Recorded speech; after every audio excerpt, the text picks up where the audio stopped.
Alright everyone, I've been getting a lot of questions on how to do the zero-based budget without using the envelope system. I use the envelope system. I'm going to show you a way that you could probably do it without. I haven't tested this because I use envelopes, but I think this is probably the best way to do it and kind of be on top of your budget at the same time. Basically what I have here, I've listed your net salary. This is going to be your take-home pay, and then all your bills basically going down. This is a basic Excel spreadsheet here, but this is all your bills for a bi-weekly time frame. So basically what you have is you have your net salary, all your bills, the total bills, that all of these added up, and then here's your remaining. And whatever your remaining is would either be going to debt or savings. So what you could do is you could just put this number here into this block with a negative sign, so it would be negative 626.67. Hit enter, and then that's going to be the zero portion of your zero-based budget. It basically means all your money's been accounted for. Okay, everyone, we got the Quicken opened up, and we have our little Excel sheet here with all of our net salary and all of our bills. So let's say it's it's your payday, it's your 2-week deposit is hit. We're going to go ahead and put that in. And let's say your opening balance was 200. You always want to keep a little bit of buffer in there, just like I said in the other video, so you don't over withdraw your account. So now your ending balance is 2,043. So basically what you're going to do is you're going to input all of these bills into this program to drop that down to zero. I'm going to go ahead and do that now, but I'll speed it up so you guys don't have to watch the entire time of me entering this stuff. Alright, I got all these entered through the magic of video. That was probably like 5 or 10 minutes, but I do want to iterate that as you're entering these into your register in Quicken, you need to be online paying these as you're entering them every 2 weeks. That way you're accounting for your money. You don't want to enter these without actually paying it. So, if your rent is monthly, just put that in your register. Let's say your rent for the month is $350. $700, and you want to, half of that for a 2-week period would be $350. So go ahead and put that in your register, and go ahead and account for that money. And then when your rent is due, when you get that next paycheck, and you have another $350, you're going to have $750 in your account, and you're going to go ahead and write that check, and then you would enter it as a payment, and then you would erase this one. And I hope that makes sense, because it's going to take a little practice, but it's not that it's not that big of a deal. Let's say your cell phone bill's $50, and all these numbers are pretty much even, but obviously you're going to have some change or whatever in here. But let's say your cell phone's $50 every 2 weeks. Go ahead, go online, log into your account, pay the $50, and then enter this portion of your budget into the register. So basically you're just going to go step by step. Rent, you're going to enter it. Cell phone, you're going to say, okay, I got to pay my cell phone bill, and then so you're going to go online, pay it, and then you're going to enter it into the register. Same with your power. You're going to do all this, whatever you can online, to get all this stuff entered as soon as possible after you get paid. You want to account for this money as soon as possible. Where did I get these figures? This is pretty much a copy out of our actual budget at home. So this is what we do. Cell phone is my cell phone is provided by work, so our bill is actually not this big, but I know a lot of people's are. I kind of edited that one a little bit, but most of these are straight out of our budget. So the next step is after the 2-week period. Let's say you've gotten all your stuff entered for this 2 weeks, and it's been 2 or 3 days, and you've used your debit card a few times. Let's say it could be, you've went to the movies, or you went to the grocery store, because you have a spending money account here that you can do whatever you want to do. You can go to the movies, go to the park, go on a day to the beach, whatever you guys like to do. But what you have to do is you're going to have to open up your bank account, or you can set Quicken up to download it automatically.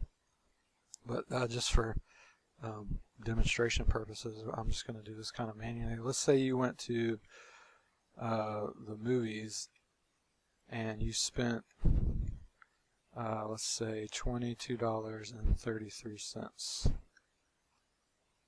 right? So you're going to enter that in here. Well, that comes out of your spending money budget. So what you're going to do is you're going to go 250 minus 22.33. So now you have $227.67 left in your spending money envelope.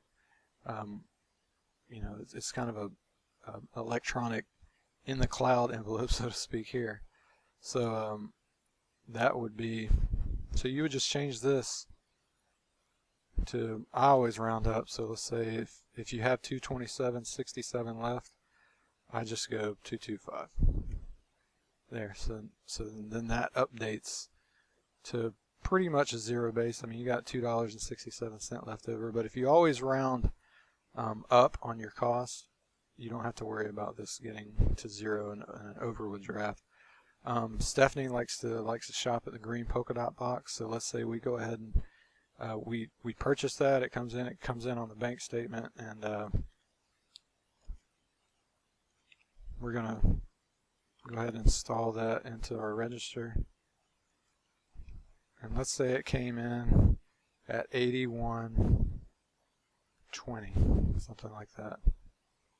Which, I mean, we usually try to get as close as possible, and she's very good about pretty much nailing it. She's actually usually 80 and some change. Is maybe like 80.15 or something. So what you're going to do is you're going to enter that one for this 2 weeks. Once that's actually a real transaction, and you're going to delete this one. It's going to ask you yes. Do you want to delete this transaction? You just say yes. And then there you go. And as you go down as you start entering these transactions, you're going to delete these, and that's what's going to keep your budget correct. So let's say you fill up your car, and that's going to be, let's say you put $45.32 in there. You're going to, your gas budget is 80, so you're going to go 80 minus 45.32. It's going to be 34.68 is what you're going to have remaining. We'll just say, you know, for just demonstration purposes, you can do it however you want. You can do it exact if you want.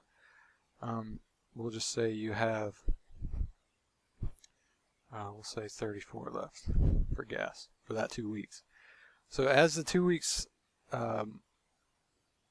this 2 weeks is over, because let's say you got paid on the first here. As this 2 weeks comes to an end, all of these should be pretty much deleted because you spent that money. Now maybe you didn't buy a pet, any dog food or anything. You're just going to leave that money in there, and then when the next paycheck comes in, you'll just add another $20. So you would just change that to 40 if you didn't actually spend it. And you kind of get the idea. I'm just kind of doing this off the top of my head. Once you get some practice at it, you're going to get good at it, and it's going to be a lot easier. This is actually what I do for our debit card transactions, you know, the stuff that we don't use the envelopes for. Let's go ahead and change that back to 20, so we still have our ending balances of approximately 200. You want to get that as close as possible. You don't have to be exact. Like I said, you can round up on all your charges, and this will just continue to grow. And maybe you can use it, you know, for debt or saving. Take your wife, buy your wife some flowers, whatever you guys want to do with it. But after 2 weeks, like I said, all these will be actual transactions, and most of these should be deleted. Like groceries, she's pretty good about spending the actual 170. So let's we'll do one more here just to kind of give you a. We should like to shop at Publix a lot. So let's say she spends $169.20 at Publix. So you just go up here, delete this transaction, and you're going to stay around that $200, which would effectively be your zero-based budget. Debt savings, this could be actually investing if you're actually out of debt and you're investing. So let's say you are investing and you deposit this money into your like a Roth IRA or something, and that transaction comes through. Let's say you do it with Fidelity. I'm not sure, that's just a company off the top of my head. I don't actually use them, but let's say you use that, and let's say you put $625 in there.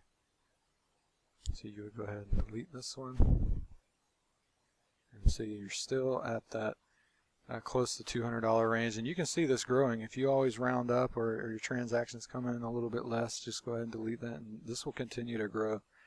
The thing I would reiterate again is, even though your power bill and your rent and some of these other bills are only due monthly, what I do is I sit down every 2 weeks. It takes me about 10 minutes. I pay these things every 2 weeks. As soon as I get a paycheck or deposit, I pay them, and then as they start coming in the register through the bank, I'll enter them in here, and then I'll delete these. All right, everyone. I hope that helped you.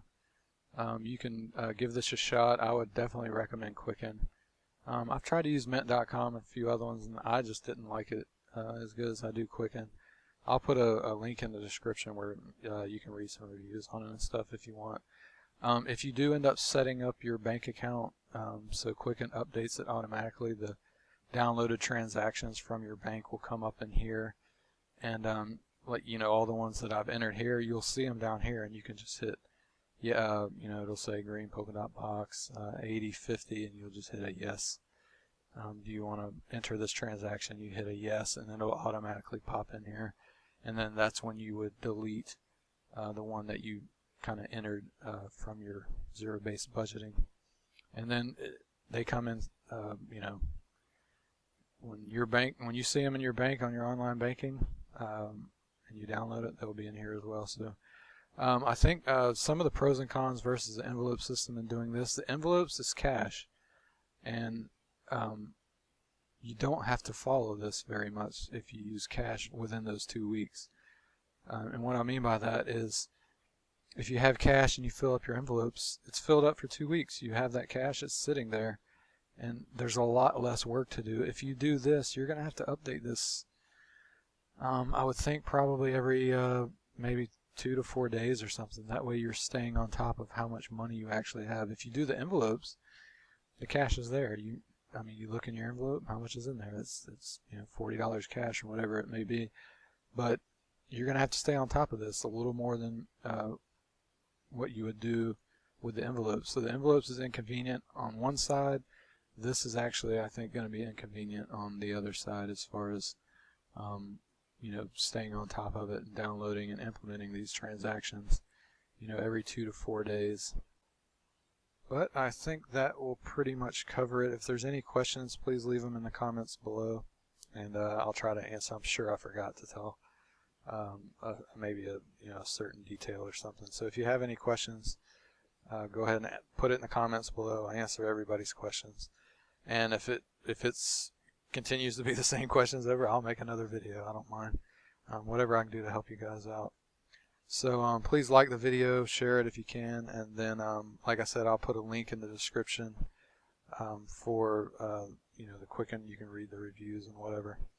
And I think that's about it, and I think that covers it. So give it a shot, try it out, tell me what you think. This is obviously gonna be something that's actually new to me. I might actually try this just to see how it works. So maybe I'll update you guys in the future on that. So just stay tuned, subscribe if you can, visit the blog, like us on Facebook, all that good stuff, Twitter.